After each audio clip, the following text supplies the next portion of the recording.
Nous avons longtemps gardé le silence, espérant que les choses changeraient d'elles-mêmes, que le vieux lion se lèverait encore une fois pour rugir au nom du peuple. Nous avons patienté, observé, encaissé.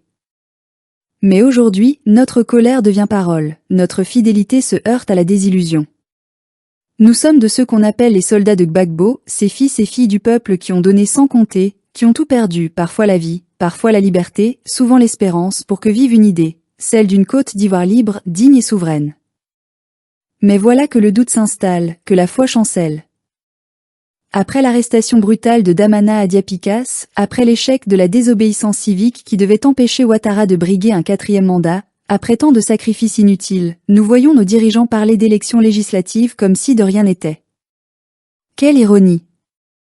Comment peut-on prétendre boycotter une élection présidentielle au nom de la vérité et de la justice, et vouloir ensuite participer à une autre, organisée par le même régime, sous les mêmes lois injustes? Nous avons vu nos frères traîner dans la boue, arrêtés, torturés, exilés. Nous avons vu nos sœurs pleurer leurs fils morts pour une cause qu'elles croyaient juste. Et pendant que le sang des innocents séchait sur le bitume d'Abidjan, que le peuple se taisait sous la peur, nos dirigeants se taisaient aussi. Le silence de Gbagbo, autrefois stratégique, devient aujourd'hui pesant, presque complice. Nous l'avons aimé, notre président. Nous l'aimons encore. Mais comment ne pas s'interroger? Où est passée la flamme de celui qui, du fond de la haie, incarnait la résistance à l'Empire? Où est le Gbagbo qui tenait tête à Sarkozy, à l'ONU, à la France-Afrique? Où est le Gbagbo qui nous disait « On ne libère pas un peuple en dormant » Aujourd'hui, il semble fatigué, enfermé dans une bulle étroite, entouré de conseillers qui ont troqué la lutte pour le confort, la vérité pour la ruse, la conviction pour la compromission. Et puis, il y a cette ombre qui plane sur tout, celle de Nadi Bamba. On ne la voit pas toujours, mais on la sent partout.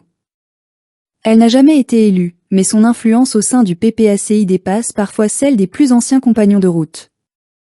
Beaucoup murmurent qu'elle tire les ficelles, qu'elle isole Gbagbo de son peuple, qu'elle filtre les voix, qu'elle oriente les décisions. Peut-être que ces murmures ne sont pas tous vrais, mais ils disent quelque chose de notre malaise. Nous ne reconnaissons plus la maison que nous avons construite. Le PPACI est devenu un château où la base ne compte plus. Où les militants qui ont tenu les meetings dans la poussière sont regardés avec mépris. Où les soldats sont remplacés par des courtisans. Où la fidélité n'est plus un honneur, mais une faiblesse. Nous avons l'impression d'assister à la même pièce que celle du PDCI, où les dirigeants trahissent leurs militants en échange de quelques promesses du pouvoir. Et pourtant, nous savons d'où nous venons. Nous avons la mémoire longue. Nous nous souvenons des bombardements français, des massacres de Duékoué, des exils forcés. Nous nous souvenons de 2011, de ce moment où la Côte d'Ivoire a perdu son âme, livrée à un pouvoir qui ne tire sa légitimité que de l'étranger. Et quand nous voyons aujourd'hui Alassane Ouattara s'offrir un 4e mandat sous les applaudissements de Paris et de Washington, notre cœur saigne encore. Mais il saigne davantage quand nous voyons nos propres dirigeants hésiter, calculer, temporiser, au lieu de se battre. Ce que nous attendions de Gbagbo, ce n'était pas qu'il revienne pour administrer un parti. Ce que nous attendions de lui, c'était qu'il reprenne le flambeau de la libération nationale, qu'il redonne un sens au mot souveraineté. Nous pensions qu'il allait réconcilier la jeunesse, unir les résistances, ouvrir la porte à une nouvelle génération de leaders panafricains, à l'image de Sankara, Lumumba, ou même de ces jeunes militaires du Sahel qui ont décidé de rompre avec le joug colonial. Mais à la place, nous voyons des querelles internes, des ambitions personnelles, des jeux d'appareils. Oui, Gbagbo reste un symbole. Il demeure dans nos cœurs comme le père de la lutte ivoirienne moderne. Mais il n'est plus le feu qu'il fut. Peut-être est-ce normal après tant d'années de combats et de souffrances. Peut-être a-t-il besoin de repos. Mais alors qu'il se repose, qu'il transmette, qu'il confie la suite à d'autres bras, à d'autres voix, à d'autres cœurs. Car un combat ne meurt pas avec celui qui l'a commencé.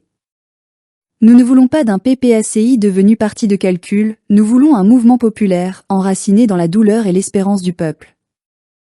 Nous ne voulons pas d'une élite enfermée dans les salons d'Abidjan, mais d'une jeunesse debout, consciente, fière, prête à dire non à l'injustice, qu'elle vienne du nord ou du sud, du Palais ou de Paris.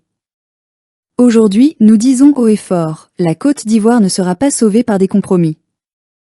Elle ne sera pas libérée par des législatives arrangées, ni par des alliances de circonstances. Elle ne sera pas sauvée non plus par les prophéties ou les émotions. Elle le sera par la vérité, le courage et la constance. Nous voulons croire encore. Croire que Gbagbo entendra l'appel du peuple.